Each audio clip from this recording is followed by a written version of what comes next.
Noches. En nombre del Centro Cultural Nica Garcilaso de la Cancillería del Perú, del Ministerio de Relaciones Exteriores, queríamos darles la más cordial bienvenida a todos ustedes a esta presentación, a este conversatorio, semejanzas y continuidades entre los procesos de la independencia Argentina, México y Perú, que está enmarcada en el ciclo que tenemos, la historia de nuevo del Perú milenario al Perú bicentenario.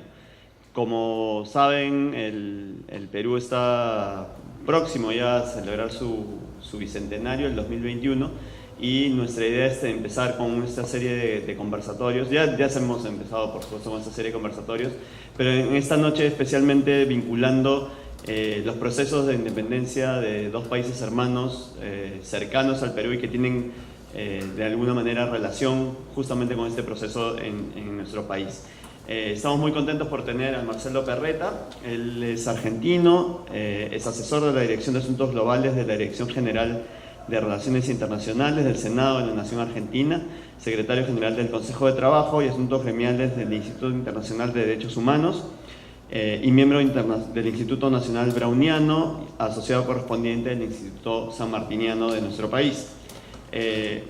Por otra parte, Felipe López Ayala es licenciado, él es mexicano, es licenciado en Derecho por la Universidad Anáhuac de Cancún, México, profesor de la Universidad Interamericana para el Desarrollo y ponente en el segundo Encuentro Latinoamericano de Derecho, Libertad de Expresión, en el sexto Encuentro Latinoamericano de este año, realizado en el Congreso del Perú y en diferentes también partes de América Latina. Y por su parte, Mauricio Novoa Kane es abogado por la Universidad de Lima y PhD por la Universidad de Cambridge. Ha sido profesor visitante en la Universidad de Gerona y el Warburg Institute de la Universidad de Londres. Ha publicado numerosos artículos y ha tenido a su cargo la edición de libros tales como En el nudo del imperio, Independencia y democracia en el Perú, Ugarte, de este año, y Perú-Gran Bretaña, una historia en común, que ha sido presentado también recientemente en el Instituto, en la Asociación Cultural Peruano-Británica. Él además es miembro del Consejo Consultivo del Bicentenario, así que estamos muy contentos de poder tenerlos esta noche y seguramente en una conversación bastante provechosa sobre estos procesos de independencia. Así que muy buenas noches, bienvenidos y con ustedes la palabra.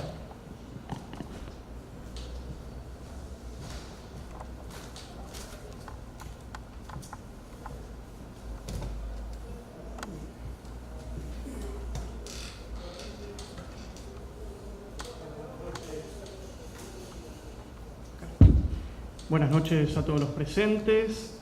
Gracias por interesarse en este tema que es bastante importante, ya que tanto Perú como Argentina tienen una historia en común, a pesar de no ser países limítrofes. Una historia que une esa hermandad más de la que podemos llegar a tener con países que tenemos como vecinos, lo cual se nota muchas veces en este proceso de la independencia. Y casualmente voy a hablar de cómo se llega a la formación de Argentina, pero también qué pasó con esas personalidades que llegaron desde esa parte del mundo hacia el Perú y ayudaron tanto en la independencia peruana como posteriormente a la formación de lo que hoy es la República del Perú.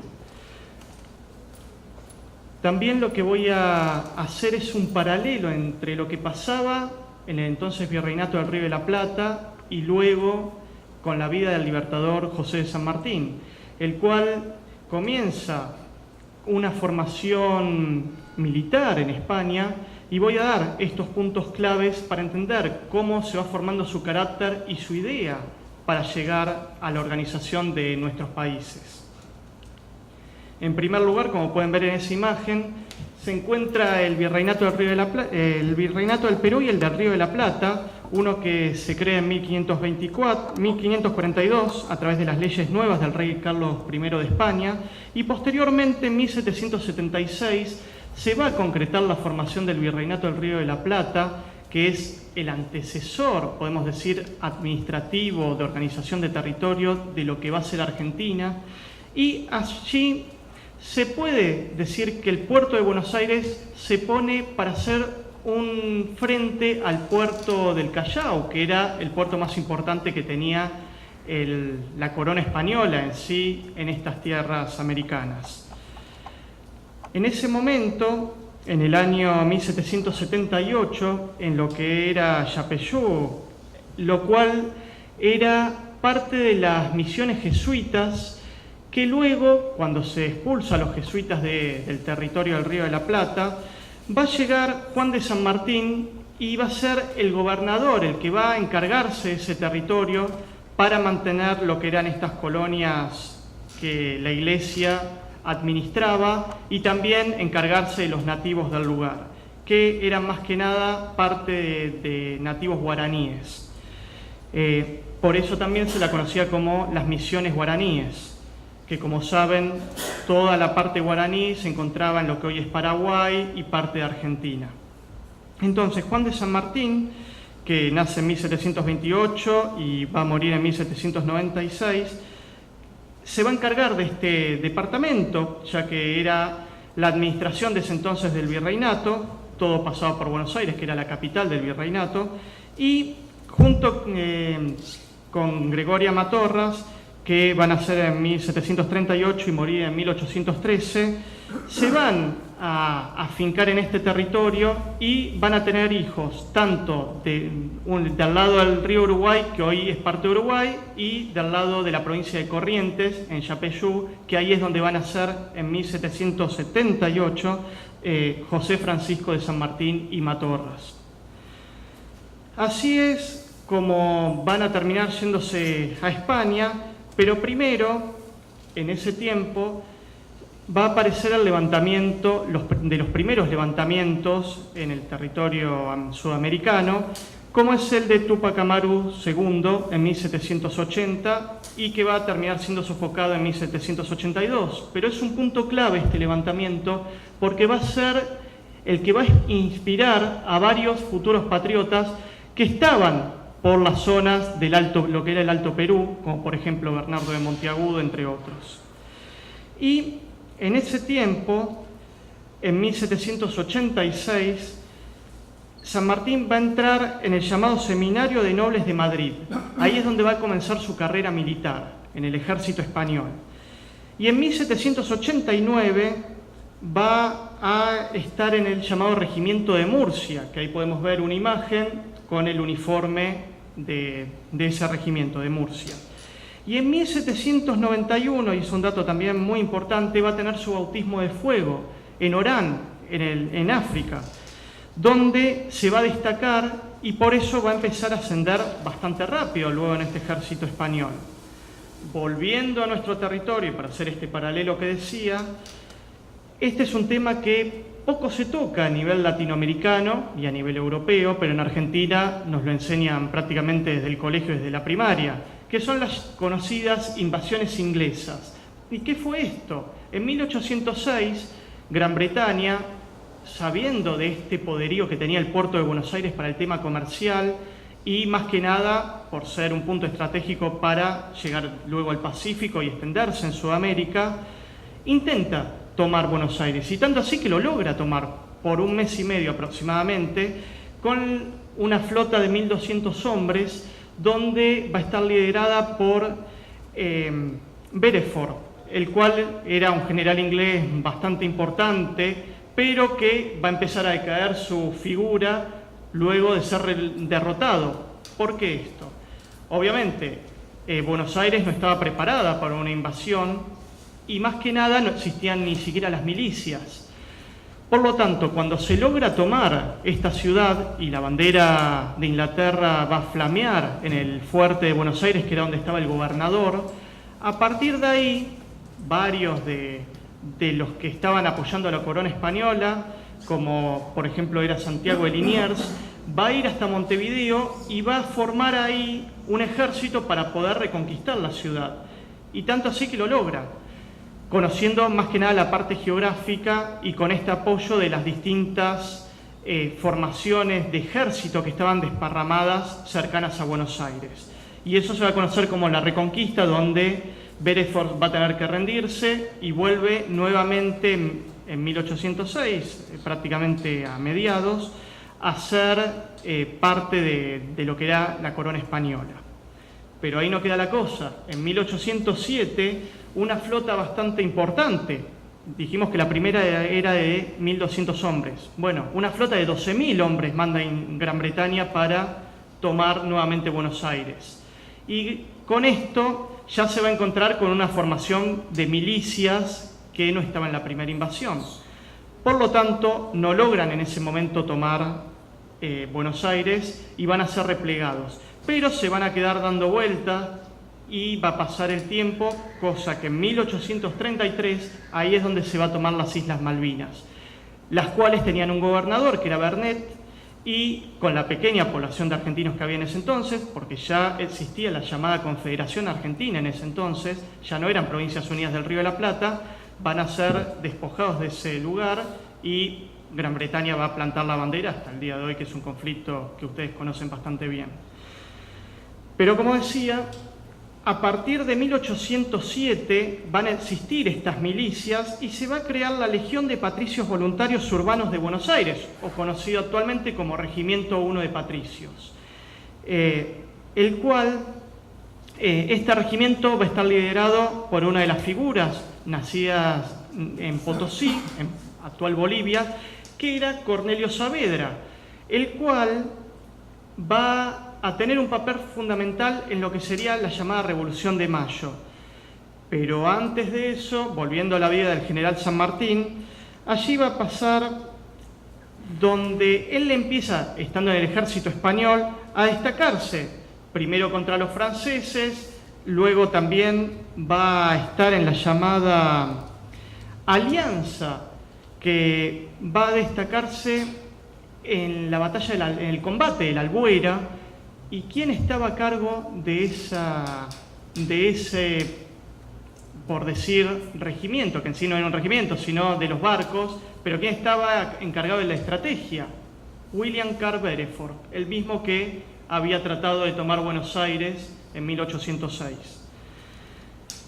En 1809 pasa en lo que era Chuquisaca y La Paz, un hecho importante, que es este levantamiento donde se va a destacar una figura de Tucumán, actual territorio argentino, que era Bernardo de Monteagudo. Figura muy conocida, ¿por qué? Porque fue el primer ministro de guerra del Perú en el protectorado de San Martín, también fue ministro encargado de las relaciones exteriores, y va a ser el que se encarga prácticamente de darle una forma a ese futuro Perú republicano, a pesar de que él tenía ideas monárquicas, como también las tuvo en su momento San Martín. Por eso, en Argentina, que en ese entonces eran las Provincias Unidas del Río de la Plata, en la época de la independencia, se va a llegar a plantear, al igual que se trató de plantear aquí, una monarquía incaica. Pasando ese tiempo, se va a armar un grupo secreto, que algunos dicen que existió, otros dicen que no, hay historiadores que están con las dos versiones, que era la llamada Sociedad de los Siete. Una sociedad secreta donde se destacaron futuros patriotas de las Provincias Unidas del Río de la Plata, entre ellas Cornelio Saavedra, Manuel Belgrano, Juan José Castelli, Juan Martín de Pueyrredón, entre otros. Todos estos tuvieron un papel fundamental en la formación de la República Argentina. Y así llegamos al Cabildo del 22 de mayo de 1810. ¿Por qué esto?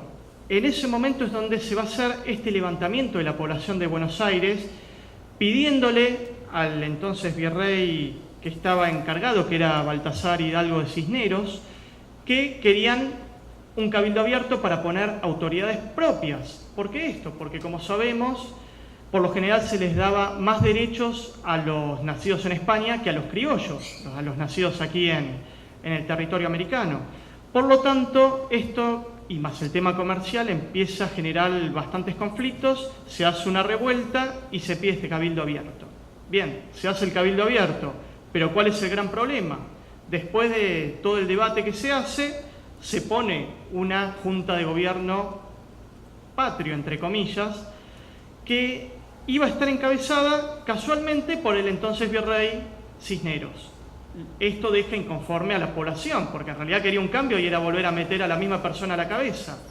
Y encima se ponía a varios españoles en esta junta de gobierno. Nuevamente se llama un cabildo y así llega el cabildo del 25 de mayo de 1810, que es fiesta patria en Argentina, estaba este lema, que era el pueblo quiere saber de qué se trata, una frase que hasta el día de hoy en la prensa se escucha también, y ahí es donde se va, luego de varios debates, a poner la primer junta de gobierno patrio formada por criollos, y solamente había 2 españoles que eran catalanes. El presidente de la junta va a ser Cornelio Saavedra, esta figura de los patricios que se había destacado para defender Buenos Aires. Estaba Juan José Castelli, estaba Manuel Belgrano, que va a ser el creador de la bandera argentina y encargado del Ejército del Norte. Estaba Manuel Alberdi, estaba Mateu, Larrea, Juan José Paso, entre otros. Todas estas figuras también se van a destacar en la independencia de 1816. Lo curioso de esto, acá está la imagen de todos los 9 que conformaban la Junta de Gobierno, lo curioso de esto es que ellos, a pesar de que ya se iban a gobernar de forma autónoma, ya sin la injerencia del rey de España, y además lo hicieron a propósito, porque como sabemos el rey de España estaba prisionero por Napoleón, y ellos bien lo sabían, para poder empezar a armar la independencia, pero no se declara en 1810, sino que va a tardar y va a llegar en 1816. Por lo tanto, entre el año 1810 hasta 1816, ellos decían que gobernaban en nombre de Fernando VII, y eso se lo conoce como la máscara de Fernando. Y esto fue mantenido por la primera Junta de Gobierno, la Junta Grande, que es la que se extiende al resto del territorio que hoy es Argentina, al primer, segundo y tercer, entre comillas, triunvirato, porque el tercer triunvirato dicen que no existió, pero si llegó a existir, el que estaba a cargo era San Martín. Los directores supremos, que van a ser varios hasta la independencia, y así va a ser como aparece otra figura, y esta es una frase bastante interesante, Juan Manuel de Rosas, que en ese entonces todavía era un estanciero que estaba apenas surgiendo, pero luego va a ser un gobernador que dure más de 30 años en el poder, con poderes extraordinarios, los cuales va a lograr ser una especie de presidente, pero como no existe una constitución, no había un sistema presidencial. Por lo tanto, él era gobernador de Buenos Aires con poderes extraordinarios, y eso le daba el poder para tener el control de las relaciones exteriores, hasta el año 1856, donde va a ser derrocado, y en el 53 va a estar la primera constitución y única de Argentina. Rosas decía esto en ese entonces, como que no le gustaba la revolución, ya que era todo más organizado y estructurado bajo la corona española, entonces hace perder bastantes privilegios. Mismo cuando él llega a ser gobernador de Buenos Aires, hablaba muy bien del gobierno inglés, que él decía que había que seguir el ejemplo de la corona inglesa también, y esto va a ser un tema comercial bastante interesante con Gran Bretaña, que luego se va a dar vuelta, porque él va a defender la soberanía nacional, ya que la flota de Gran Bretaña y de Francia van a hacer un bloqueo al puerto de Buenos Aires, porque Rosas le había sacado privilegios, y a partir de ahí es donde San Martín luego le va a dejar su sable por defender esa soberanía. Rosas era un caudillo federal, cosa que a los unitarios, que eran más que nada porteños, no les gustó este gesto.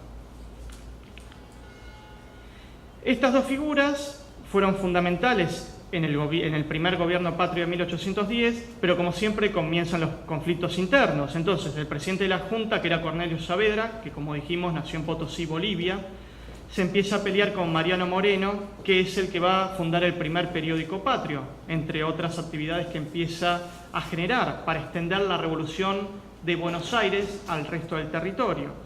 Y así se va a destacar esta figura, Manuel Belgrano, que ¿quién era esta personalidad? Era un abogado que se había destacado en el Consulado de Comercio bajo la época virreinal, pero con las ideas europeas que va a adquirir, pero más que nada él se forma en Buenos Aires, pero tiene relación con varios europeos que van a estar en las diferentes tertulias, como se las conocía en las reuniones ahí también en Buenos Aires, lo mismo que pasaba aquí en Lima. Él va a ser encargado del Ejército del Norte, que a pesar de que era abogado y no tenía preparación militar, lo van a poner como militar, como general en jefe de este ejército. Va a tener las dos victorias fundamentales para la independencia argentina, que son las batallas de Salta y Tucumán. Y así es donde Belgrano, bueno, aquí está la Gaceta de Buenos Aires, lo de la batalla de la Albuera, y esta imagen la conocen muy bien ustedes, que es la constituyente de Cádiz, constituyente que va a poner esa constitución liberal, como es la famosa Pepa, como se la conocía, pero Buenos Aires no tuvo mejor dicho, las Provincias Unidas del Río de la Plata no tuvieron una figura destacada en esta, como por ejemplo el Perú, que tuvo diputados muy importantes como Morales Duárez, que está su imagen en el Colegio de Abogados de Lima. Y en esa época, para nosotros lo importante es la llegada en enero de San Martín, que él deja el ejército español, ya había entrado con las ideas de independencia que se iban generando tanto en España como en Gran Bretaña, ya que él dice que se va a ir a Inglaterra y después a Lima, pero en realidad se va a Inglaterra y se va a Buenos Aires, si no iba a ser bastante sospechoso eso, y apenas llega se va a poner bajo las órdenes del primer triunvirato, que le va a reconocer el grado de teniente de caballería, que ya lo tenía en el ejército español, y le va a hacer conformar un regimiento, que va a ser el regimiento de granaderos a caballo. Esta imagen que pueden ver ahí es mi padre, que está aquí presente, que fue parte de ese regimiento de granaderos, y bueno, a partir de ahí, San Martín va a tener solamente una victoria en 1813, que va a ser la de San Lorenzo, en la actual provincia de Santa Fe. Victoria que va a durar bastante para dar las siguientes victorias de Salta y Tucumán. Antes de esta batalla, él va a contraer matrimonio ahí con Remedios de Escalada, algunos dicen también para ascender socialmente, ya que él no tenía ganancias, ya que había venido de España sin nada, solamente con su rango y su prestigio en el ejército español. Y en el año 1813 se va a hacer una constituyente que no va a declarar ni la independencia ni una constitución, sino que va a dar la formación de lo que sería la futura Argentina, porque va a establecer el himno nacional, que lo había escrito Vicente López y Blas Parera. Luego se va a aceptar la bandera que había hecho Belgrano en 1812, pero que el triunvirato le había dicho que la guardara. Y varias cosas más, como por ejemplo la primera moneda patria argentina que se pone a través de la Casa de la Moneda en Potosí. Por eso Belgrano había tomado esa casa y anteriormente Castelli. San Lorenzo, que es esta batalla que decía, aquí está la imagen de la Casa de Potosí con la primera moneda, que tiene el sol incaico. Como pueden ver, la moneda de las Provincias Unidas tenía el sol incaico, que luego se va a poner en la bandera en el año 1818. Y a San Martín lo van a poner como general en jefe del Ejército del Norte, reemplazando a Manuel Belgrano, que había tenido estas dos batallas importantes, pero que no había tenido batallas en Bolivia. Por eso, a partir de ahí, San Martín dice que había que cruzar los Andes e ir con una escuadra patriota, formada desde Chile, hacia el Perú, porque por Bolivia era imposible, por la geografía y por cómo estaban los realistas, poder llegar a Lima. Álvarez Thomas, que en 1815 va a ser el primer antecedente de constitución, era un estatuto provisional. ¿Y por qué Álvarez Thomas? Álvarez Thomas era arequipeño, era peruano, pero su vida política se destaca en Buenos Aires y va a llegar a ser director supremo, a cargo de todas las Provincias Unidas del Río de la Plata. Esta es la carta que envía San Martín apurando a los diputados en Tucumán para que declaren la independencia argentina, porque él no podía salir de un país que no era independiente y liberar Chile. Al poco tiempo se declara la independencia en Tucumán, no en Buenos Aires, sino en Tucumán, pero se extiende a todo ese territorio. Entonces, a partir de ahí nacen las Provincias Unidas en Sudamérica. Eso es lo que dice nuestra acta de independencia, no dice de Argentina. Al poco tiempo nace la primera hija de San Martín, y la única en sí. Luego va a tener dos nietas, que son las que van a acompañarlos en su exilio en Francia. Esta personalidad la conocen bien, que era el hermano menor de Túpac Amaru II, que termina muriendo en Buenos Aires, y fue uno de los que pudo haber sido este famoso monarca inca que quería poner Belgrano y San Martín, entre otros, y fue propuesto en el Congreso de Tucumán de 1816. Bueno, algunos datos de él: que estuvo prisionero en Europa, logra escapar y termina en Buenos Aires. El almirante Guillermo Brown, que para nosotros es el padre de la patria en el mar y que sería un paralelo, antecesor a Grau, a Miguel Grau, que iba a bombardear en ese 1816 en la fortaleza del Real Felipe, aquí en el puerto de Callao, para extender esa independencia argentina. La formación del Ejército de los Andes: San Martín pide ser gobernador de la región de Cuyo para poder formar allí, en el Plumerillo, en una zona de Mendoza, y poder extender este ejército que es el que va a cruzar, y aquí se ve, la cordillera de los Andes, teniendo en 1817 la victoria de Chacabuco y luego en el 18 la de Maipú, que va a lograr y concretar la independencia de Chile. Y a partir de ahí ya podemos ver el tema del protectorado, que seguramente luego se va a tocar un poquito más a fondo, pero estos son puntos claves que hace San Martín y que bien lo saben: la Biblioteca Nacional para el tema de la cultura, con sus ejemplares propios que la va a fundar, la primer bandera, que luego se va a reformular, a su vez va a poner el tema aduanero, y todo esto tuvo influencia de Bernardo de Monteagudo, que fue el que redactó, como dijimos antes, la proclama de Chuquisaca y La Paz, este revolucionario que lo acompaña como auditor del Ejército de los Andes y termina teniendo una destacada vida política aquí en el Perú, tanto en el protectorado de San Martín, luego con Bolívar, y termina siendo asesinado aquí en la actual Plaza San Martín de Lima. Y así es como en 1824 San Martín va a terminar exiliándose. Como sabemos, del Perú se va en el 22, termina su vida política, su vida pública. Él ya no quería tener injerencia en la región, mismo en Buenos Aires, y se va para Europa, donde va a pasar por países como Bélgica, Francia, Inglaterra, Italia, está unos meses en Roma, y termina muriendo luego en Francia.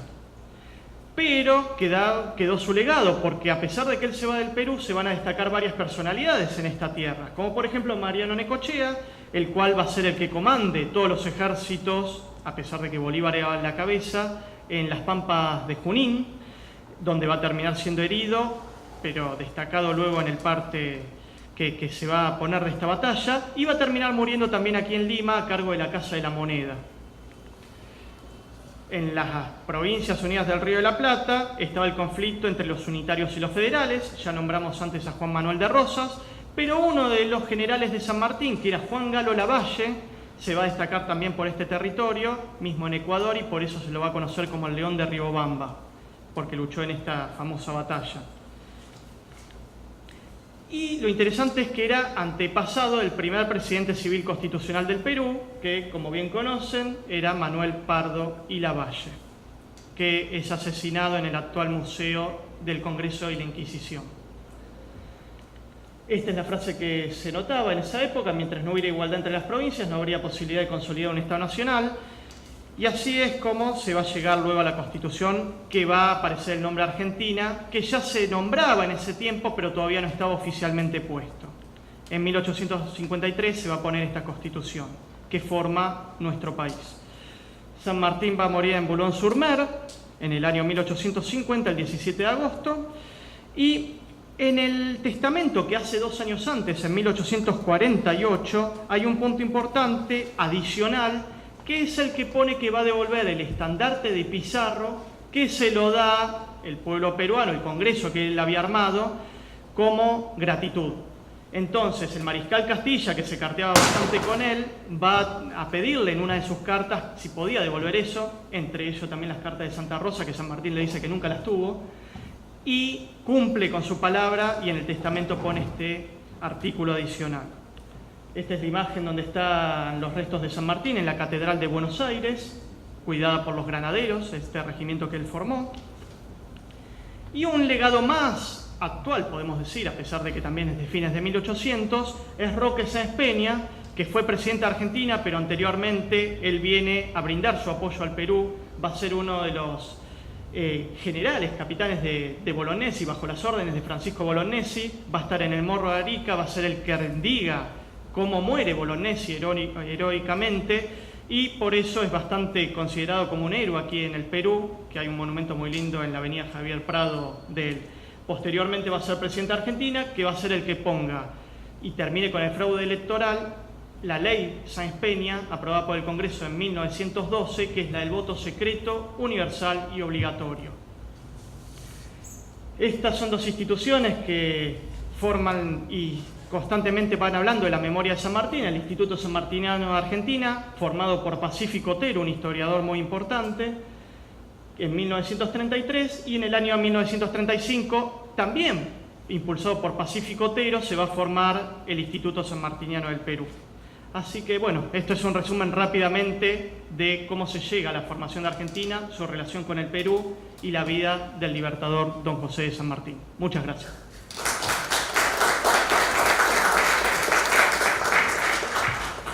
Muchas gracias, Marcelo. Además, el que trae el estandarte de Pizarro es Francisco Bolognesi, al Perú, que estaba en Francia en esa época en una misión de compra de armamento. Y lamentablemente se quema en el incendio que hay de la municipalidad de Lima. Sí, pero quien lo trae es Bolognesi. Bueno, es un gusto presentar a Felipe López. ¿Cómo están? Buenas noches. Muchísimas gracias por la oportunidad de poder exponer un poco de mi país. Siempre es grato estar en otro estado y que le den a uno la oportunidad de hablar de su propio país, de su propia historia, de cómo se fueron sucediendo todos estos escenarios por los cuales México llegó a ser un país independiente. Aunque realmente estamos un poquito lejos, siempre se considera Perú un estado hermano, y aunque de igual manera los sucesos no sean tan relacionados, siempre va a existir ese fuego por la libertad, por la protección, por los derechos humanos y el amor al pueblo y a todos los estados latinoamericanos. Básicamente en México, lo que pasó a partir del siglo XIX en una próspera Nueva España. La Nueva España era un virreinato próspero, un virreinato el cual saqueaba absolutamente España. Tenían en ese tiempo altos tributos que pagaban todas las personas que vivían en la Nueva España al Reino de España. Pero paralelamente empieza a surgir una nueva clase, los criollos. Los criollos empezaron a tener un poder económico impresionante.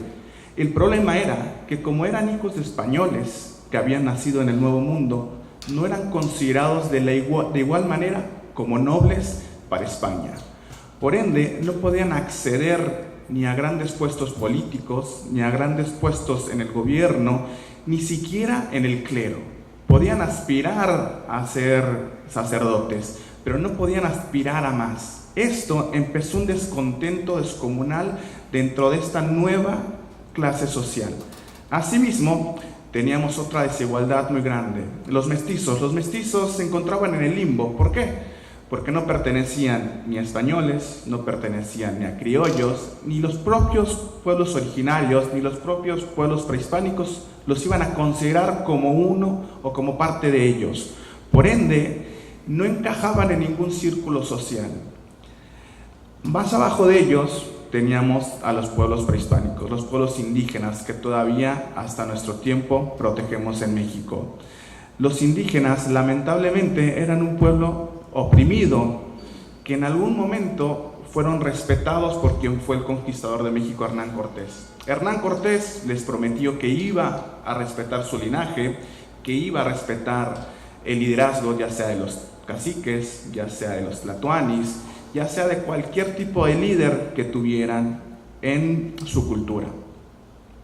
Cuando el rey y también el virrey en la Nueva España se enteraron de que realmente se respetaba más a Hernán Cortés que a la propia realeza, le inventaron un cargo de asesinato a Hernán Cortés para que tuviera que regresar a España. Y ahí fue encarcelado y pasó sus últimos días sin ningún título y le quitaron absolutamente todo su dinero. A raíz de esto, al pueblo indígena se le oprimió más. Eran esclavos. no tenían absolutamente ningún derecho. Más abajo todavía de ellos empezó el comercio de esclavos. Empezaron a traer esclavos desde África. Los mulatos eran la clase más baja, la clase social más baja que existía en la Nueva España. Tanto así que los españoles decían que la raza negra no tenía alma. Por ende, ni siquiera tenían derecho a ser bautizados. A raíz de este descontento social, los criollos se empezaron a reunir, como ya también mencionó Marcelo, en estas tertulias literarias en las cuales se discutían temas liberales, temas que habían adquirido en estudios en Europa, temas que habían adquirido de corrientes de Voltaire, Montesquieu, Rousseau, todos esos pensadores liberales que ayudaron a la Revolución Francesa en 1789. Inclusive se discutían todas estas ideas que llegaron a la independencia de las 13 colonias en 1776. Todas estas ideas generalmente, y toda esta conspiración se dio en el estado de Querétaro, en lo que era la Casa del Corregidor.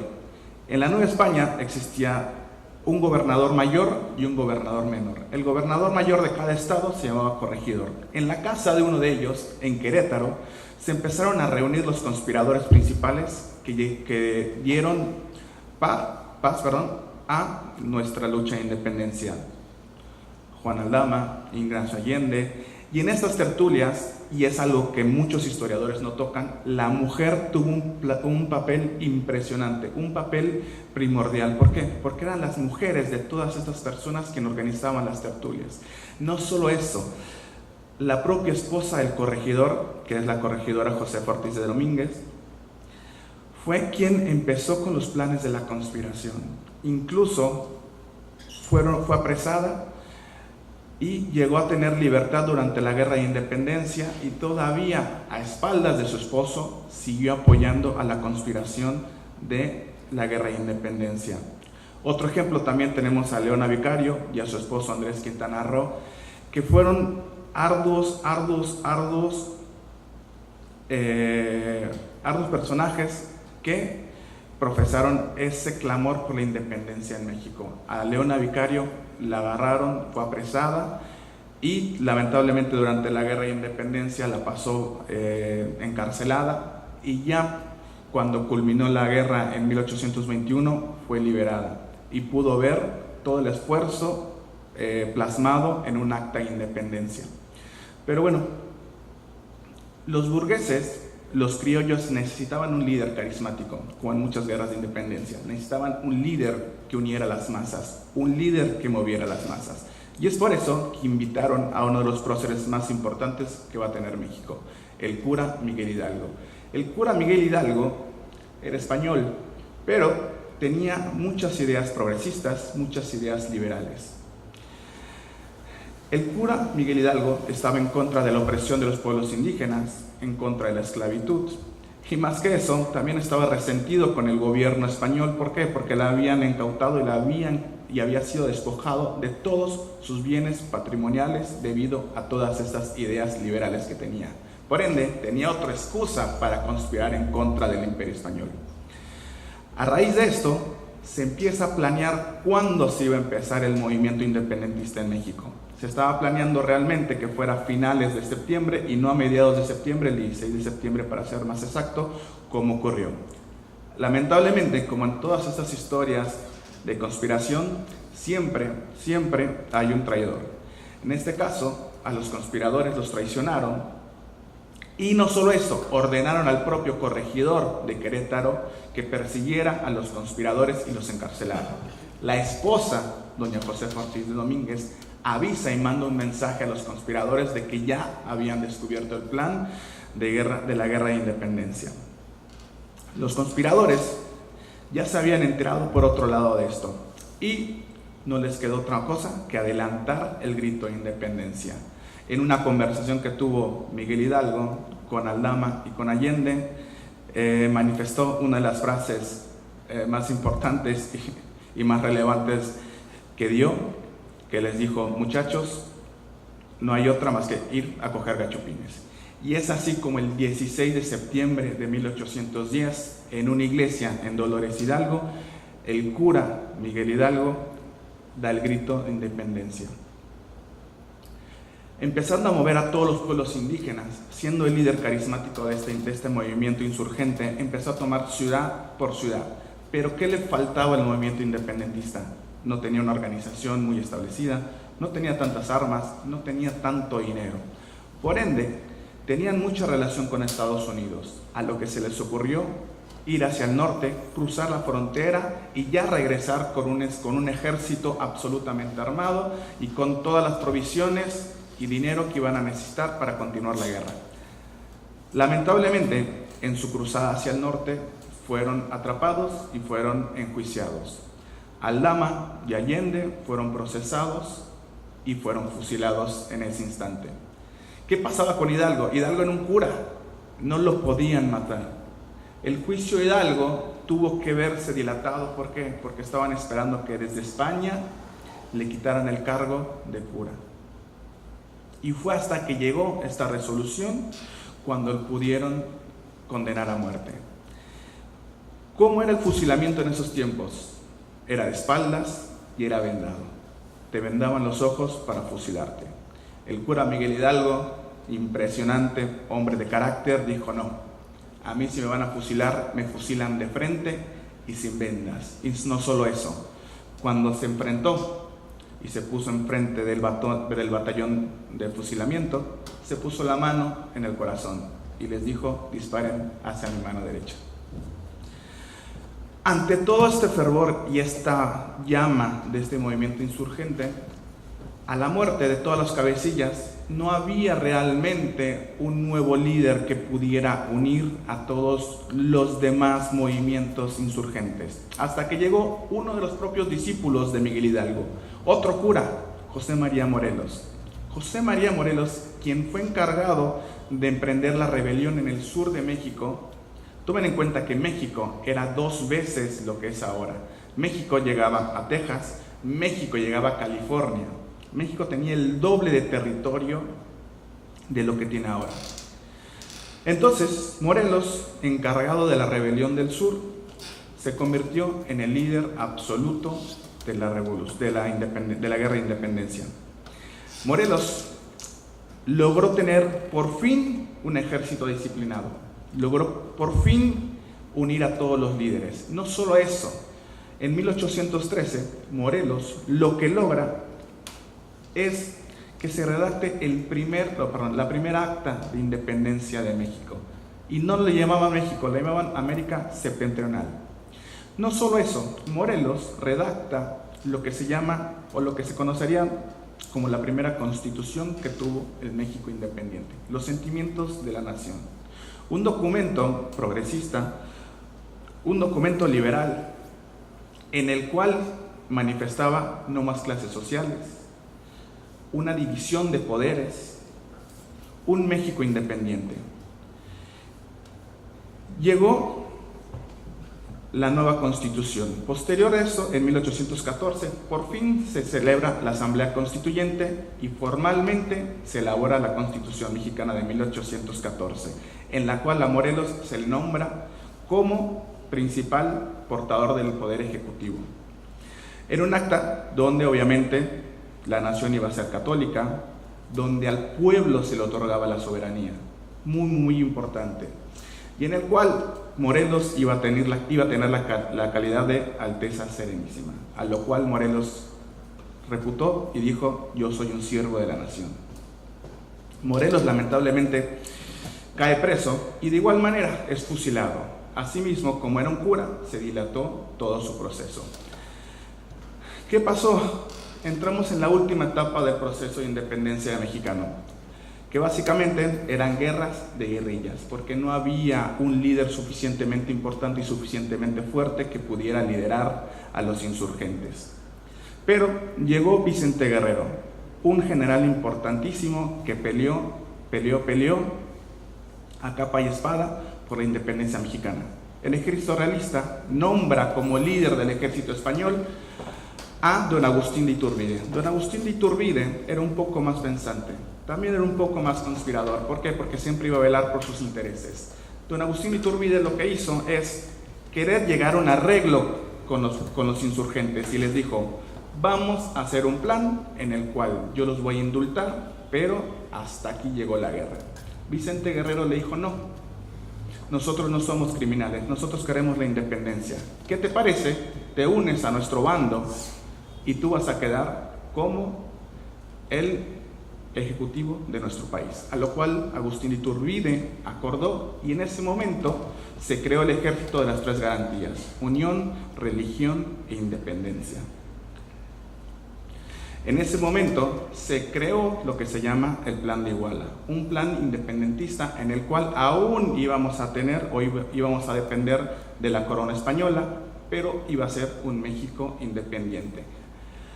Lo extraño a otros movimientos independentistas es que a raíz de este plan lo que se creó es el primer imperio mexicano, en el cual don Agustín Iturbide se proclamó como emperador de México.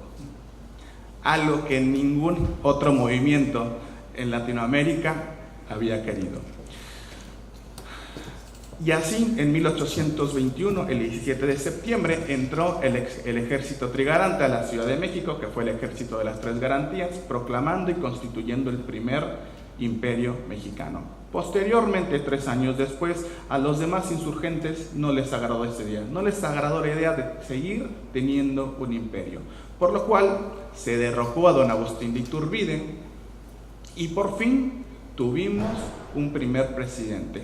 En 1824 se creó la siguiente Constitución mexicana y se llamó a elecciones. Así fue como Guadalupe Victoria se proclamó como primer presidente constitucional mexicano y posteriormente, hasta 1938, se reconoció a nivel internacional la independencia de México en un tratado de amnistía que se firmó entre la República Mexicana y España.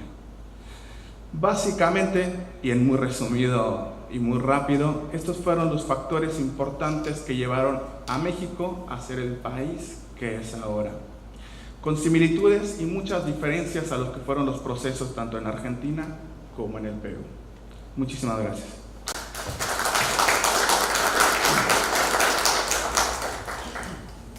Muchísimas gracias, Felipe. Yo tenía algunas notas a estas estupendas exposiciones que quería un poco, digamos, plantear a la mesa. La primera era, digamos, en esta, digamos, guerras de independencia y a la luz del digamos, bicentenario nuestro próximo, y un poco tratando de recoger las experiencias digamos, desde la academia de esta conmemoración. Un gran ausente, pese a la composición demográfica, es el ejército realista. El ejército realista que, salvo algunas unidades conformadas por tropas regulares que vienen de España, estuvo mayoritariamente compuesto por tropas locales. De hecho, por ejemplo, en Ayacucho no hay un solo oficial superior peruano. Entonces, un poco en esta, digamos, para entender este proceso, no sé si digamos, en la reflexión general que se hizo en la conmemoración de los bicentenarios de México, bueno, en el caso de Iturbide, claramente era, antes de convertirse en un patriota, fue digamos, miembro probablemente de alguna de las milicias del ejército real de Nueva España, pero hay como una gran ausencia de qué cosa fue, digamos, socialmente, organizacionalmente, dado que, como repito, la importación de tropas de la península fue mínima. Para empezar, el regimiento de la Concordia estuvo compuesto íntegramente por, digamos, peruanos, salvo 2 o 3 oficiales peninsulares. Sí ha habido alguna reflexión sobre el ejército realista.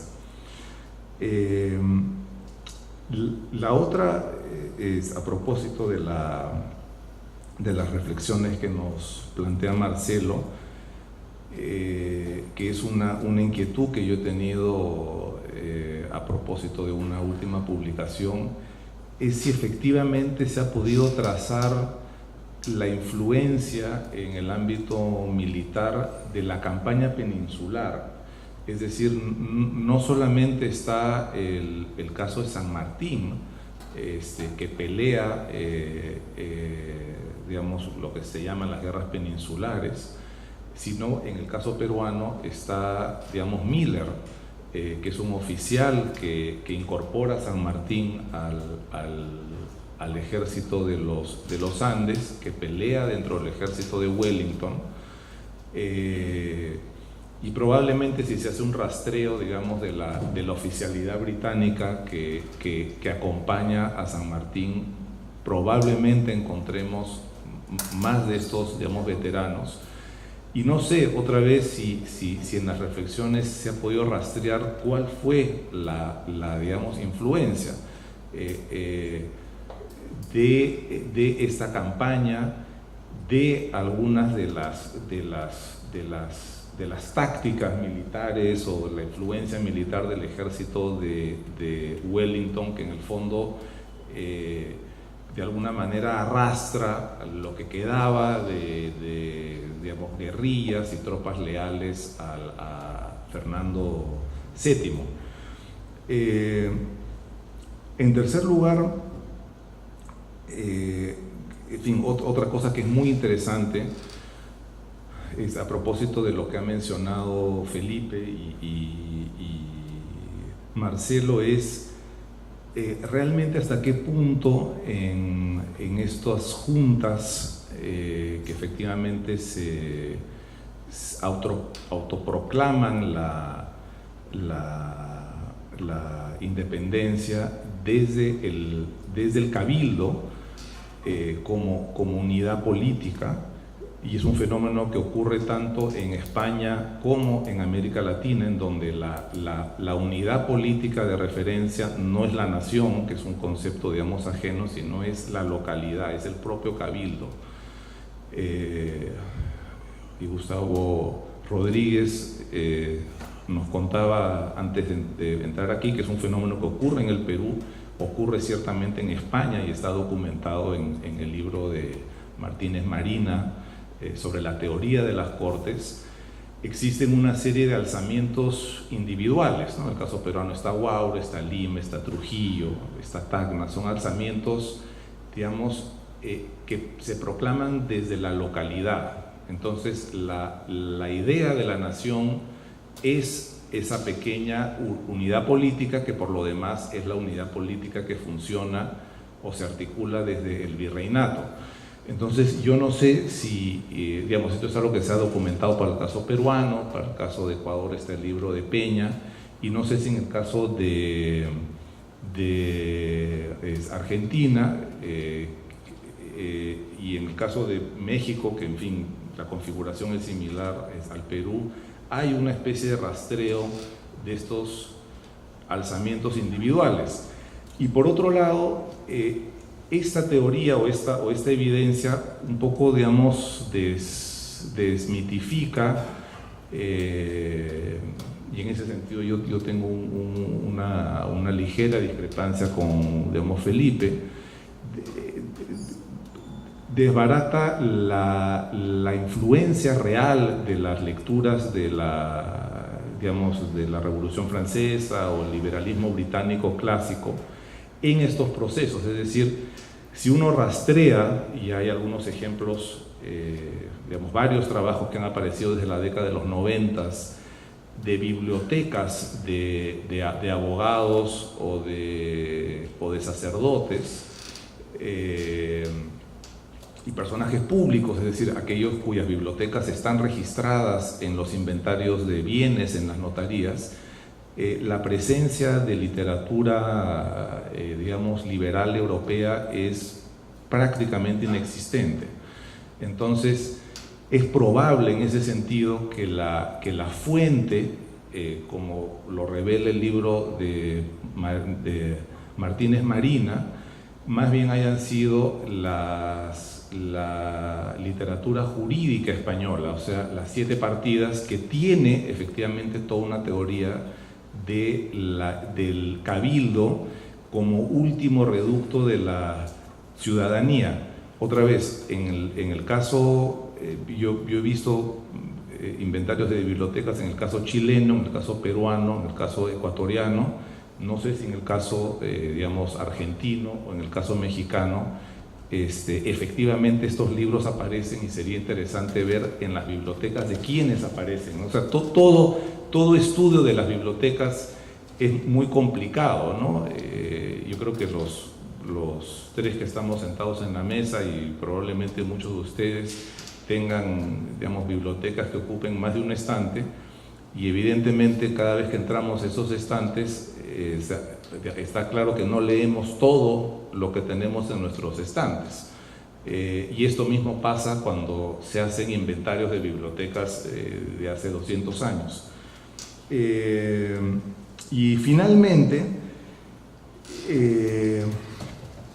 yo tengo digamos, impresión en el caso mexicano, y me imagino también en el caso, digamos, argentino, a partir de los estudios, en fin, del estudio clásico hecho en los años 70 de Chandler y Burkholder, que documentan digamos, las plazas togadas de las reales audiencias, que a partir de las reformas borbónicas, digamos, el acceso a los cargos públicos, concretamente Chandler y Burkholder se enfocan en las plazas togadas de la audiencia, o sea, los oidores y los alcaldes del crimen y el defensor de indios. Hay una reforma efectivamente feroz. En el caso de Lima, por ejemplo, antes de 1776, que viene el regente de la audiencia de Lima, de los 18 puestos togados de la audiencia de Lima, 17 eran ocupados por criollos, y el único peninsular que tenía un puesto en la audiencia de Lima era casado con una criolla, es decir, más bien había un dominio absoluto de los criollos en los asuntos, digamos, de gobierno permanente en las audiencias, al punto, en fin, hay una correspondencia extensa de Abascal y de los digamos, reformadores que envían los, digamos, Borbones, desesperados por el poder de los criollos. Y es más bien, otra vez, por lo menos en el caso peruano, son las reformas de Carlos III las que cuando uno efectivamente ve la foto de la independencia, esta participación mínima, como efectivamente hubo un cambio absoluto de cambiar criollos por digamos, peninsulares, y esta es la fotografía que queda en la independencia. Esta foto no corresponde a más de 30 años de, digamos, gobierno español. Entonces, efectivamente, los criollos antes de la independencia no tenían acceso a los cargos, pero digamos, no es un fenómeno estructural del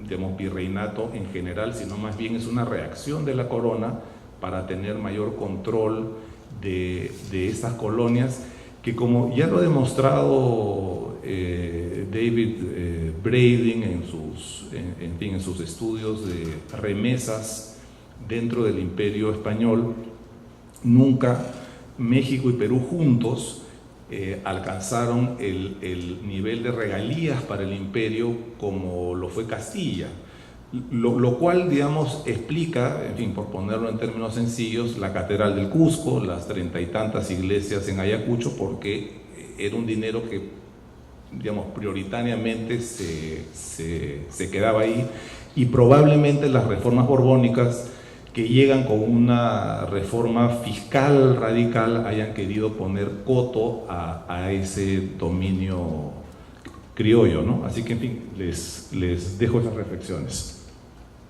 Bueno, para comenzar y ser breve en sí, pues es un tema para dar otra conferencia. Bartolomé Mitre, abogado, historiador, primer presidente del país unificado, o sea, en Argentina, va a tener dos libros muy interesantes, que uno es La vida de Manuel Belgrano y el otro es La vida del general Don José de San Martín. Allí va a dar detalles que muchos historiadores posteriores van a tomar, y vamos a arrancar primero con el tema de los ejércitos realistas. Un dato interesante en las Provincias Unidas del Río de la Plata es que, en principio, cuando se declara el 9 de julio de 1816 la independencia, los ejércitos españoles querían llegar por la zona de Bolivia. El virrey del Perú enviaba a estos ejércitos, pero siempre fueron replegados por el general Güemes. Güemes va a ser el encargado de que, desde que se declara la independencia, y en sí, desde antes, desde 1810, no ponga un pie más un realista por la zona norte. La única vez que llegan es en San Lorenzo, en el año 1813, que es esta batalla que decía que es la única que tiene San Martín en territorio argentino. Y anteriormente, hablando de estos realistas fieles a la corona, que habían armado el tema de milicias, y se había destacado Santiago de Liniers, que era francés, un francés que fue un héroe de la reconquista de Buenos Aires y de la defensa, y que va a terminar siendo fusilado por la Junta de Gobierno de 1810, como un traidor a la patria, simplemente por seguir defendiendo a los realistas. Y otro punto interesante es Marco del Pont, que era el encargado de Chile. Será el gobernador de esta capitanía que San Martín va a terminar venciendo, y que va a ser enviado prisionero a la provincia de San Luis, en Argentina, donde se lo va a respetar. En sí, en esa provincia se había puesto una especie de cárcel, que era una ciudad cárcel, porque estaban libres, pero se les prohibía salir de esta provincia. Se va a intentar una revuelta, donde casualmente ahí se va a destacar Bernardo de Monteagudo, Pringles, que va a ser el héroe de Chancay, aquí en el sur de Perú, y lo interesante de Pringles es que es una personalidad que tiene un antecedente a la de Ugarte, porque en esa batalla de Chancay, que la van a perder los patriotas, se tira al mar con el estandarte. Entonces el ejército español, al ver este acto de heroísmo y de valentía, le va a perdonar la vida. Entonces él, con los granaderos que se habían arrojado al mar con el estandarte para que no sea tomado, van a ser perdonados, y San Martín va a ser esta famosa medalla que dice gloria a los héroes de Chancay, a los vencidos de Chancay, porque, como dije, habían perdido. Volviendo al tema de Marco del Pont, él va a ser perdonado en la revuelta que se va a hacer en esta ciudad, y al final tiene que terminar su vida en España en sí, porque ya no querían que se empiece a agitar las aguas en estas provincias. Pero hay muy poco de los realistas que puedan hacer desde 1810 en adelante, porque la única revolución latinoamericana que no es sofocada es la de Buenos Aires de 1810. La de México, de Hidalgo, como bien dijo Felipe, es sofocada. La que va a haber en Chile, donde van a estar los Carrera o Higgins, va a ser sofocada, y por eso van a pedir ayuda a las Provincias Unidas. Y en sí todo lo que pasa en Centroamérica, claro, Quito, Chuquisaca y La Paz en 1809, son todas rebeliones que son sofocadas, menos la del 25 de mayo de 1810. Estos son unos puntos claves de cómo el ejército español intentó volver a tomar, primero por el Río de la Plata, enviando por el río Paraná, llegando a San Lorenzo, que no puede, luego por Chile, que tampoco puede porque San Martín ya había llegado a sofocar estas rebeliones, y por el norte, que Güemes mantuvo la independencia argentina y lo hizo más de 20 veces que intentó el ejército entrar por este norte y nunca pudieron. Lo mismo que pasaba antes con Belgrano, que quería pasar a Bolivia y él no podía. O sea, se dio vuelta esa historia. El segundo punto, los ingleses. Bueno, todos conocemos el Plan Mayland. el famoso Plan Mainland, que dicen que San Martín tomó en Inglaterra y en sí de estas ideas que había adoptado, porque sabemos que él, tanto en Cádiz como en Inglaterra, entra con los ideales masónicos, donde ahí ya se empieza a planificar la independencia latinoamericana, y estaba con la logia de caballeros racionales de Francisco de Miranda, este venezolano que va a destacarse y ser el único que está en el Arco del Triunfo, su nombre, de Latinoamérica. Y a partir de ahí, San Martín trae varios oficiales. Él vuelve en la fragata George Canning, la cual llega al puerto de Buenos Aires. Y esta fragata, casualmente cuando llega, dice: ha llegado el teniente de caballería, don José de San Martín, con otros futuros patriotas como Alvear, y en sí varios que habían estado con estas logias en sí inglesas. Y el Plan Mainland, que decía que había que cruzar la cordillera de los Andes, tomar Chile y partir con una escuadra por mar hacia el Perú. Pero un dato curioso, que lo vi en un libro aquí hecho por el Fondo Editorial del Perú, y tengo que ir al Archivo General de la Nación de Argentina para ver el documento, porque supuestamente está ahí la carta. Los hermanos Pallardet, estos hermanos que se habían destacado en el sur de Perú, en Tacna, ellos se carteaban con la Revolución Argentina, con Manuel Belgrano y con Castelli. Ellos, estos hermanos, van a ser un punto fundamental para la independencia, primero con el levantamiento de Tacna, que va a ser sofocado, pero que termina su vida en Buenos Aires, que van a terminar uno fusilado en Buenos Aires por error, en sí, más que nada por meterse en políticas internas.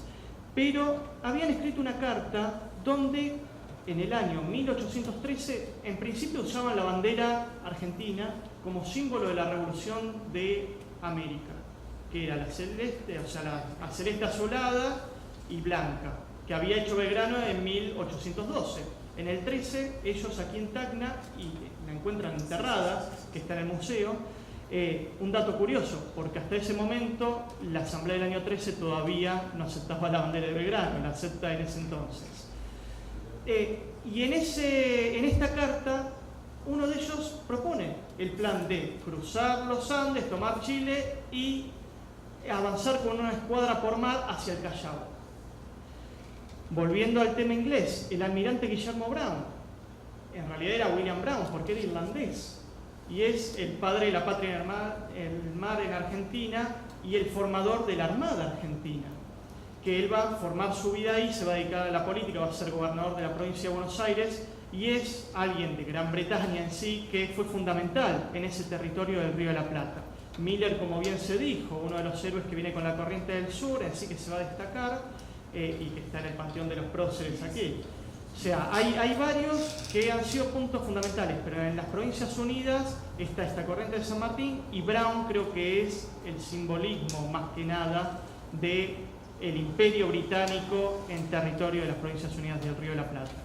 El otro punto, la constituyente, las juntas. El tema de las juntas, distinto a lo del Perú, que primero se proclama la independencia en un lado y posteriormente en Lima, allí la junta más destacada y en sí la única, por decirlo, es la de Buenos Aires. No hay otra. O sea, por lo menos que se haya un registro, o por lo menos que haya tenido una influencia tan fuerte. La de Buenos Aires fue la que extendió, o sea, surge ahí y se extiende al resto de las provincias, tanto al Paraguay, a Bolivia, a Chile mismo, con lo que habían logrado.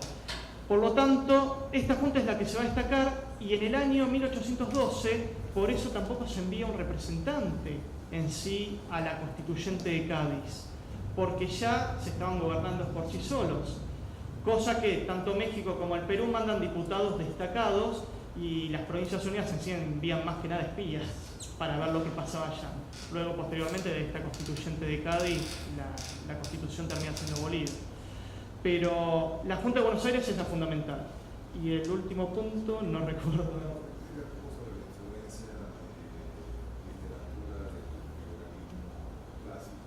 Bueno, claro. Bueno, más que nada, Mitre tiene una colección bastante interesante, que fue lo que formó, por decir, la historia inicial de la República Argentina. Hasta ese entonces no había una documentación llevada adelante. Bueno, en el Archivo General de la Nación tenemos bastantes datos, muchos de Perú también, como dije, esta carta fundamental, pero posteriormente llegaron historiadores como Manuel Gálvez, que basa la vida de Juan Manuel de Rosas, donde se va a documentar la formación del Estado argentino, porque a pesar de que en 1816 es la independencia, Rosas, con ese gobierno como gobernador de Buenos Aires, no siendo presidente, pero siendo una especie de presidente, va a formar el sentimiento patrio que da origen a la República Argentina. Y en este libro está muy bien documentado, y terminando con la batalla de Caseros en 1852, donde se va a llegar a la Constitución que va a dar el origen al país. Luego tenemos a Vélez Sarsfield con el Código Civil también, que él va a dedicarse a algunos datos históricos, y su hijo va a ser un historiador que nombra el tema de la Revolución de Mayo de 1810, más allá de lo que había hecho su padre. Hay varios puntos donde se trata de consolidar una documentación, pero no hay tampoco una línea fija, sino que se ha extendido bastante a lo largo de la historia, del 1900 sobre todo. Luego tuvimos el llamado revisionismo, que se pone hasta en duda un poco más el origen de San Martín, diciendo que no era su padre original Juan de San Martín y su madre Gregoria Matorra, sino que era hijo de Alvear y una indígena de las misiones guaraníes. Por lo tanto, son temas, obviamente, eso no comprobable, y el Instituto Sanmartiniano lo niega rotundamente, pero este revisionismo trató de darle otra vuelta, sacando lo que decía Mitre, sacando lo que decía Gálvez, entre otros. Por lo tanto, es bastante complicado, y mismo lo que se ve aquí en la historia peruana, es muy interesante ver estos datos como el de la carta que dije anteriormente.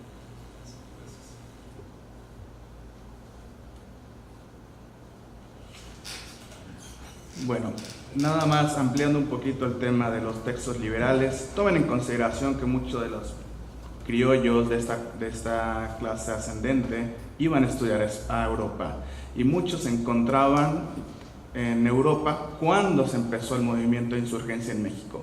Inclusive Francisco Javier Mina se encontraba en Londres mientras se estaba dando la conspiración, y ahí fue cuando se enteró de estas conspiraciones que se estaban dando en la Nueva España junto con otros insurgentes.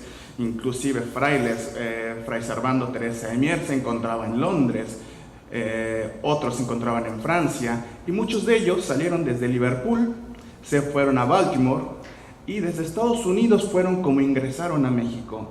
Y todos estos fueron quienes lideraron los movimientos de insurgencia en el norte del país. Entonces, no solo es el tema de que sí debe haber algún estudio muy específico respecto de la bibliografía que debe haber en las bibliotecas en esos momentos, pero las ideas liberales no solo se dieron por estudiar en las bibliotecas en la Nueva España, sino porque muchas de estas personas estudiaron en Europa, estuvieron en Europa, y fue como se empezaron a interesar y a aprender de estas ideas liberales que venían desde Francia. En el tema del ejército realista, México realmente corrió con mucha suerte. ¿Por qué? Porque España dejó de mandar tropas a la Nueva España debido a la invasión que tenían ellos. Por ende, como bien mencionó Mauricio, pues el ejército que realmente quedaba ahí eran puros criollos. No había un ejército realista formado por españoles, que eso ayudó mucho porque también eran criollos que no estaban tan contentos con el dominio español, a que los pudieran convencer a apoyar lo que se llamó el Plan de Iguala, y con esto terminar la guerra de independencia, también bajo el pequeño engaño de que ya no íbamos a ser una república, sino íbamos a ser un imperio, que sí fuimos un imperio por varios años, hasta que ya se cambió esta corriente y surgió la primera República Mexicana. Muchas gracias. No sé si hay alguna pregunta. Sí, Disculpe, mi nombre es Juan. ¿Dónde encaja ahí Maximiliano y Carlota? Maximiliano y Carlota es posterior, eso es hasta 1850 con la intervención francesa, cuando los conservadores mexicanos convencen a la aristocracia francesa respecto de la necesidad que tenía el pueblo mexicano por una monarquía. En ese momento existía una guerra de reforma en la cual había un ejército conservador y un ejército liberal que quería cambiar la manera en la cual estaban establecidas las leyes en México.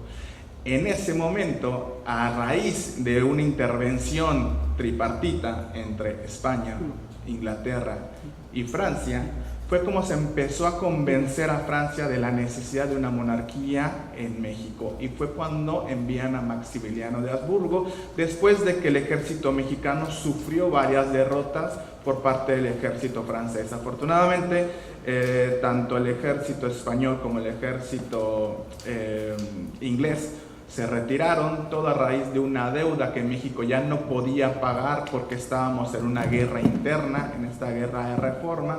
Se logró convencer a estos dos países para replantear la deuda y posteriormente pagarla. Francia no quiso y fue que intervino en nuestro país, llegando inclusive a Ciudad de México, en el cual el gobierno de Benito Juárez tuvo que huir y huyendo del país hacia el norte, mientras Maximiliano gobernaba en México alrededor de 4 años. Que casualmente no fue un mal gobierno el de Maximiliano. Lamentablemente fue un gobierno que no quería a México, fue un gobierno bajo engaños. Pero exacto, fue un gobierno liberal. Maximiliano tenía unas ideas muy buenas durante los 4 años que gobernó México. Tenía ideas liberales. Obviamente México ya no iba a soportar otro imperio, México ya no iba a soportar una monarquía, y fue tan así que en el momento en que el ejército mexicano logró derrocar el régimen de Maximiliano, que a Maximiliano ya le habían dicho huye del país, Maximiliano no quiso. Maximiliano curiosamente quería mucho a México, pero cuando fue capturado, el gobierno francés quiso intervenir en beneficio de Maximiliano para que lo dejaran libre, y Benito Juárez, nuestro presidente, dijo no, esto tiene que servir para ejemplo de todo el mundo, que México no va a soportar más intervencionalismo y ninguna monarquía, tomando en cuenta que veníamos de una intervención de Estados Unidos donde perdimos Texas y perdimos California.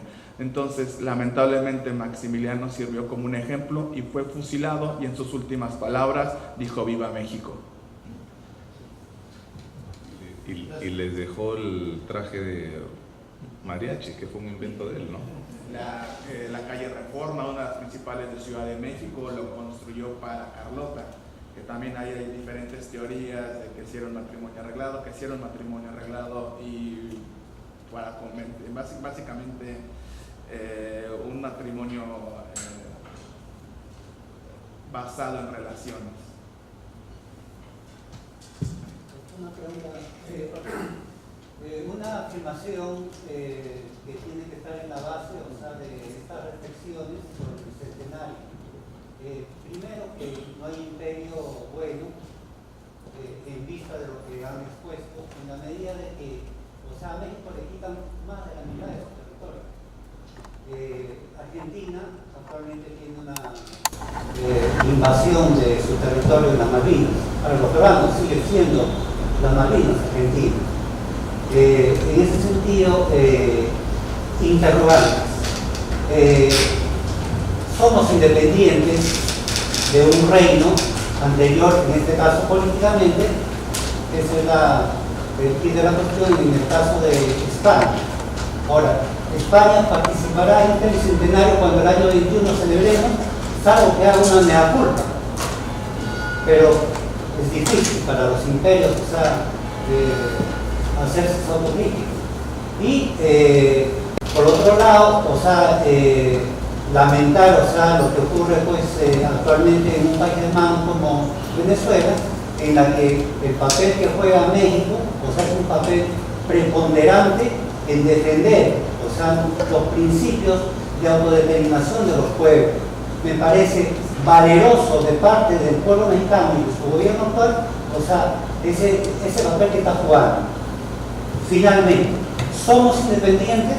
Esa sería la reflexión, o sea, para el bicentenario.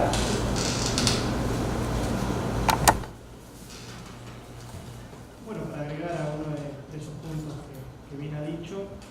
En el tema Malvinas, es verdad, el Perú nos dio un apoyo muy grande, fue el único que cumplió con el Tratado del TIAR, ese tratado que actualmente y en sí a lo largo de la historia se ha demostrado que nadie lo ha cumplido. El gobierno de Fernando Belaúnde Terry fue fundamental y nos dio un apoyo muy importante, armamentísticamente también, que fue fundamental para eso. Lamentablemente sabemos los resultados de esa triste guerra, pero por lo menos es importante que como hermanos, tanto Perú como Argentina, sepamos lo que realmente pasa en las Malvinas y de quién es ese territorio. Es un tema que lleva muchos años y seguramente va a llevar muchos años más para seguir charlándolo, y hasta ahora las partes no se pueden sentar a la mesa responsablemente. En cuestión del tema del Bicentenario, Argentina lo ha tenido en el 2016 y el rey de España estuvo presente en los actos en la provincia de Tucumán, que fue donde se declara la independencia. Podemos decir que es un gesto importante. Sabemos que en ese territorio no se llegó a hacer una explotación como se hizo aquí en el Perú, donde España fue mucho más abusivo en sí, y por eso siempre la relación argentino-española fue un poco más fuerte que seguramente el Perú con España. Pero en ese sentido, sí, en nuestro bicentenario la corona estuvo presente, obviamente como un invitado más de los mandatarios que se hicieron presentes. Y bueno, no sé si Felipe quiere decir. Sí, por favor,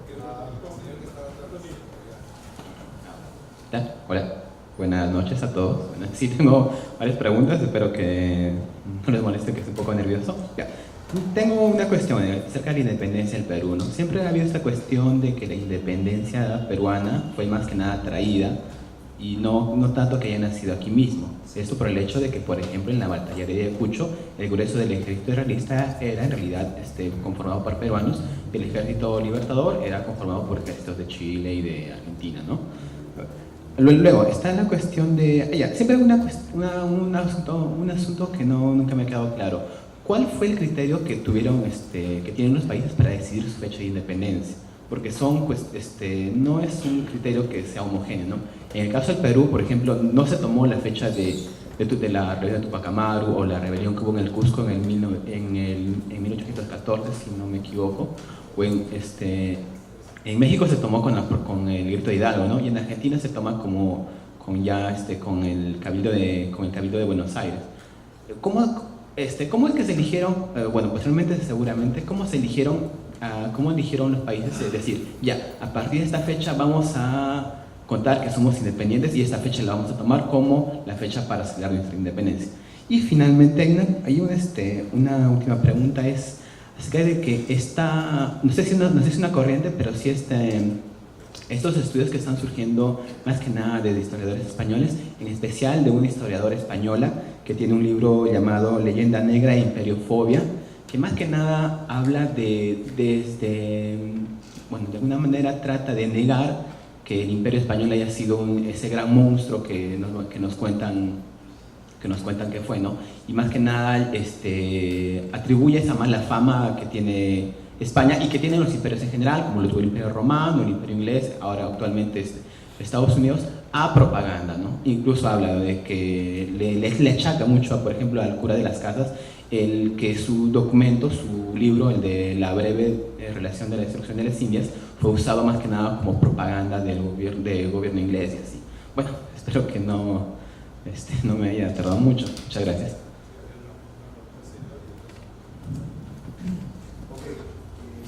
Mi pregunta va al señor Marcelo. ¿Sabemos algo más con respecto a la visita que hace, a la conferencia de Guayaquil que hace San Martín y Bolívar? Y, entre comillas, a partir de ahí es que San Martín desaparece. O sea, como que dijeron, o tú o yo, por usar algo coloquial. ¿Sabemos algo más qué pasó ahí?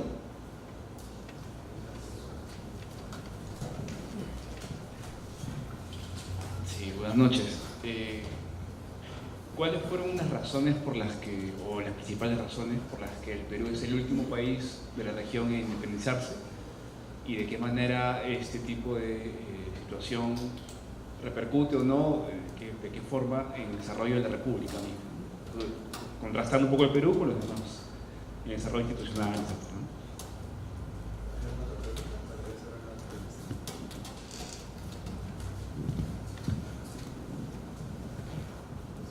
Buenas noches. Dos preguntas. Primero, al expositor argentino. ¿En qué fecha el gobierno o el Reino de España reconoce la independencia de lo que hoy es Argentina? Porque en el caso peruano, recién en 1879, España reconoce a Perú independiente como república. No es en 1821, 1824. Y al expositor mexicano, sabemos que en 1780-81 se dio el levantamiento armado de José Gabriel Tupamaro, que tuvo cierta proyección continental. Por ejemplo, 1 o 2 años después, en la Gran Colombia, bueno, en el Virreinato de Nueva Granada, hubo un grupo de criollos que se levantaron y se proclamaron continuadores de José Gabriel Tupamaro. Y en el caso de la independencia de Haití, uno de los jefes militares tenía, le puso como nombre a su tropa el Ejército Real de los Incas, y se sospecha que era por influencia de Tupamaro. Entonces, ¿en México hubo alguna repercusión con este levantamiento de Tupamaro?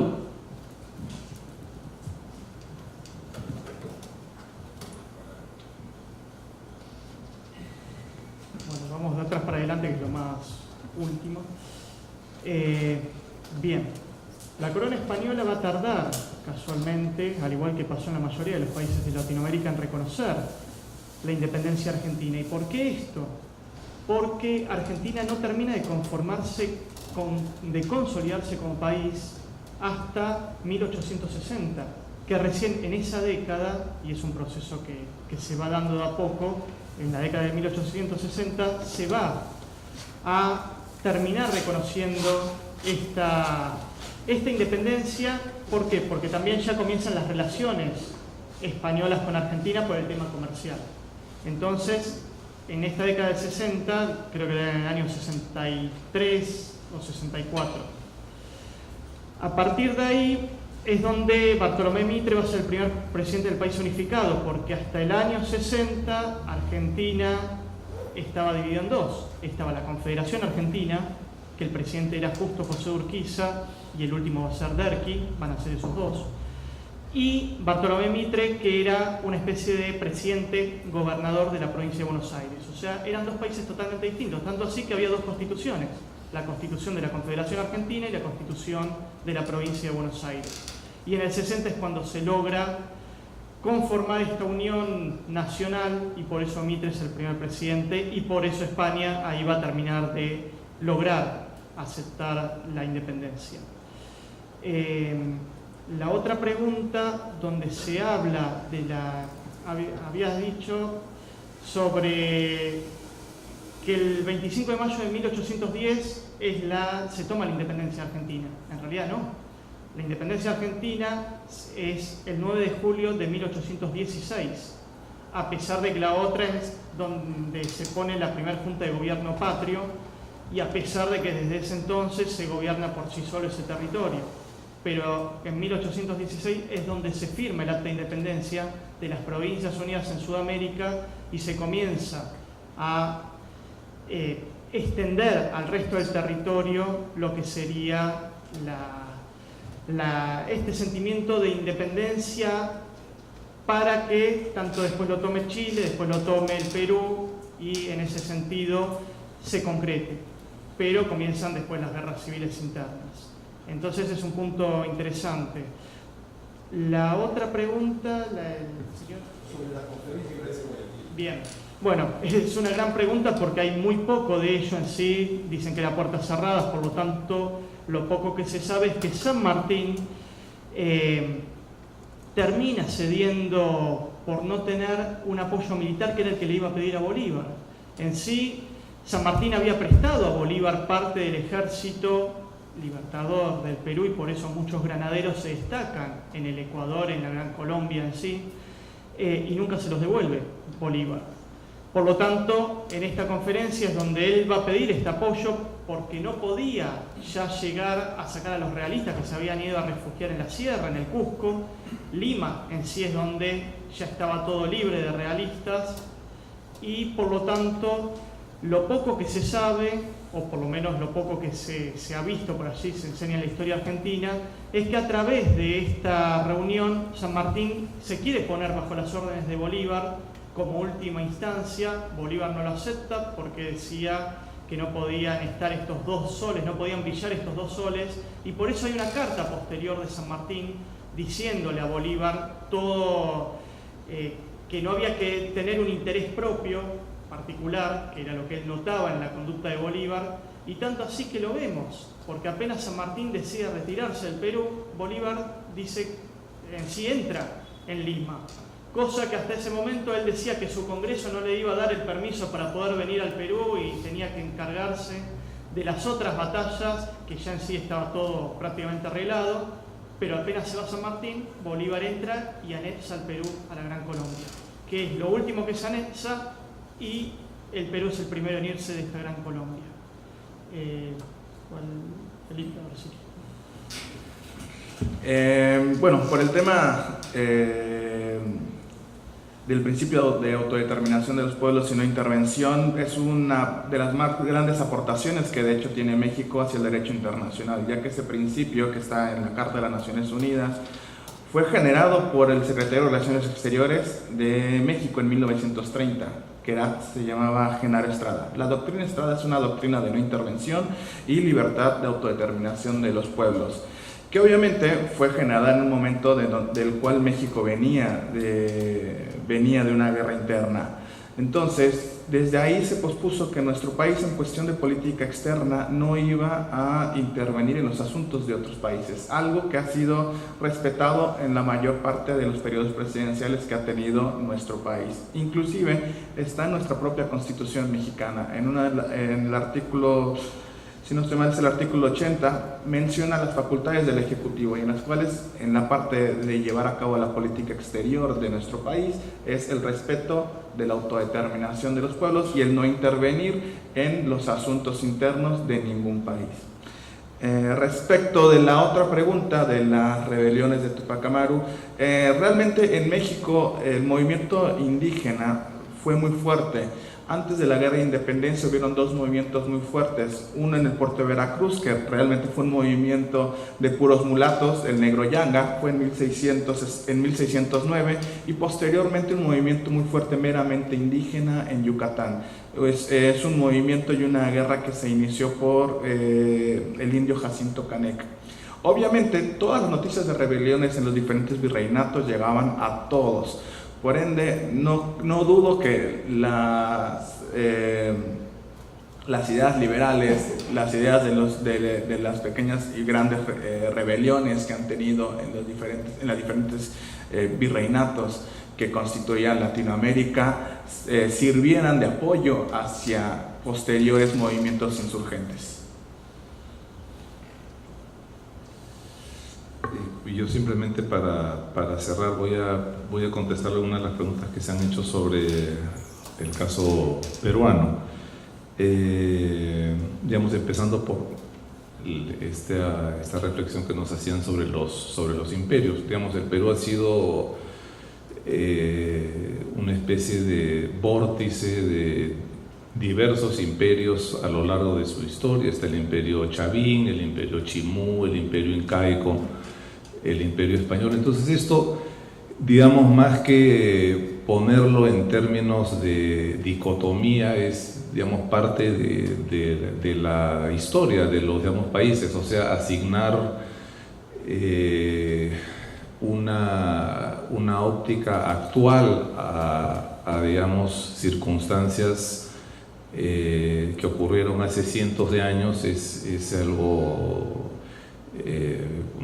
digamos, no constituye un método histórico, digamos, adecuado. Un digamos, viejo profesor mío me decía que uno nunca debe hacer historia al revés, es decir, Napoleón no sabía que iba a perder Waterloo el día antes de la batalla. Cuando nosotros leemos sobre Napoleón sabemos cuál va a ser el resultado, pero digamos hay que entender estos fenómenos como en su propio contexto histórico.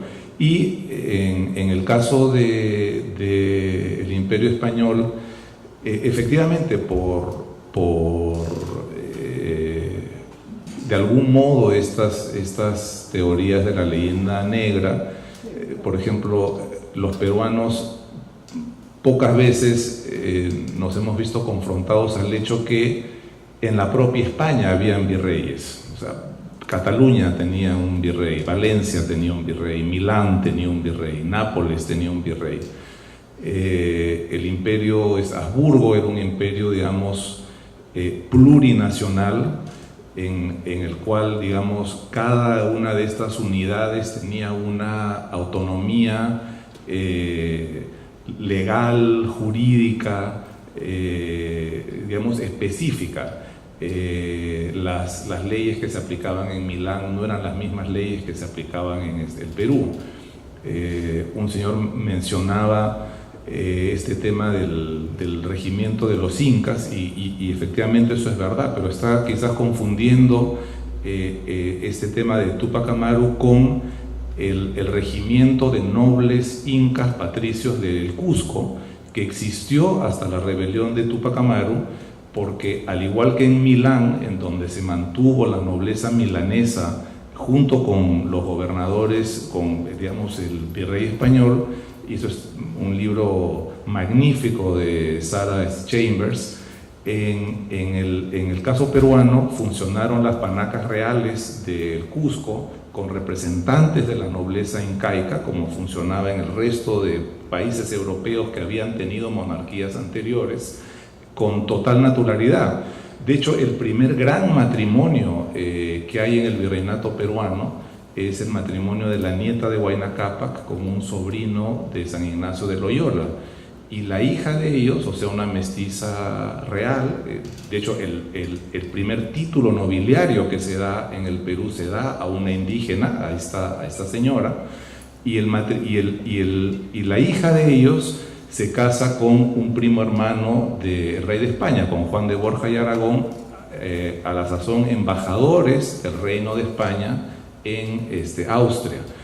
Entonces, esta idea, digamos, que obviamente en una sociedad estamental, pero en donde no existían, digamos, los criterios raciales como lo entendemos hoy, había un pleno reconocimiento de la nobleza incaica, y al igual que en el caso de México, que se crea el condado de Moctezuma y después el ducado de Moctezuma para la hija de Moctezuma, y el emperador español, o sea, el emperador de estos reinos, porque, o sea, otra vez uno lee una norma del siglo XVII o del siglo XVIII y la palabra España no existe.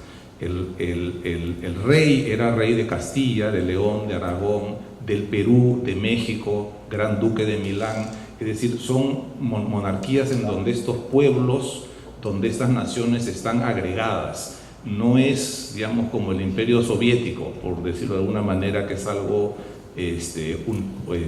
unitario. Entonces, más que ver en esto una cosa problemática, yo creo que es algo que más bien insertó al Perú dentro de un mundo transatlántico, ¿no? Dentro de una monarquía compuesta, dentro de una monarquía en donde hay un cuadro precioso en la Catedral de Lima, que lo pueden ver, en donde formalmente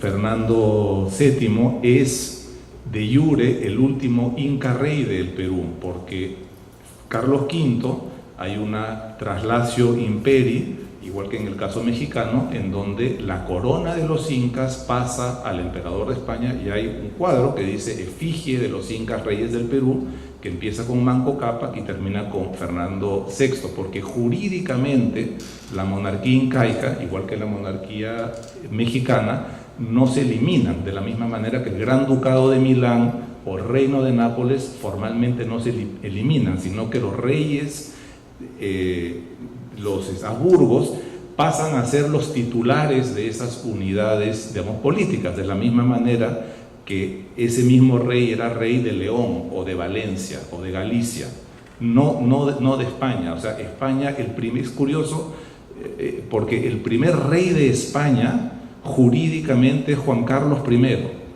Hasta Alfonso XIII, el rey de España todavía era rey de cada uno de estos reinos individualmente. Así que bueno, yo les agradezco mucho a Marcelo y a Felipe por estas magníficas reflexiones, por haber suscitado este debate tan rico, pero sobre todo les agradezco a ustedes por venir a esta magnífica casa, a esta gran convocatoria que siempre hace el Centro Cultural Inca Garcilaso de la Vega, que además muy propiamente, en el caso peruano, es nuestro primer mestizo, digamos, histórico, ¿no? Y otra vez, ¿no? ¿Qué sería el Perú sin el mestizaje? Ninguno de los presentes acá estuviera aquí. Así que muchas gracias.